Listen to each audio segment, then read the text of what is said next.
За 9-р сарын 27-ны үлгээр сармагчин сарыг аварсан нь эртээ урдын цагт өтгөн их ой тайгад сүрэг сармагчингууд амьдардаг байжээ. Сармагчингууд мөчир дамжин харааж боргоцоо шидлэн бие биеэ илгэлэн дуурайж их л хөвгчлөлтэйгээр цагийг өнгөрөөнө. Нэгэн шөнө сармагчингууд өндөр модны мөчир дамжин тоглож байтал ойн бяцхан тойромд сар гэрэлтэн тусчээ.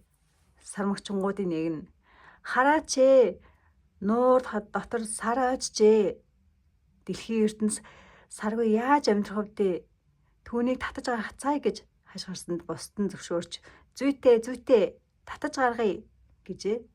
Тэд яаж татаж гаргах тухай зөвлөлдсөн нь цөмөөрөө бие биеэсээ цоврон барьж ус руу орж сарыг татан гаргаад тэнгэрээс дүүжилж орхий гэж гин. Тэгийг гэж цөм зөвшөөрлөө. Ингээд ярилцсан эс орон том модны мөчрөөс хөлөөрөө зуураад толгоогоо унжуулан гараараа хоёр дахь сармагчингийн сүүлээс барьж гин. Энэ мэтээр бүх сармагчин модны мөчөр даахгүй доош дахиасаар байлаа. Хамгийн доор байсан сармагчин арайж усанд хүрэлгүй шүргэн байв. Усанд дүрэгдэхээр долгиодож өнөө сар байхгүй болчихов. Тэгтэл мөчир хугарч сармагчингууд бүгдээрээ усанд пал хийтэл унлаа. Уснаас арай ядан гарч шал нойтон сармагчингууд дагчтал чичрэн байтал нэг сармагчин тэнгэрт сар байхыг харчхаад нөхдөө сар өөрийнхөө байранд очсон байна.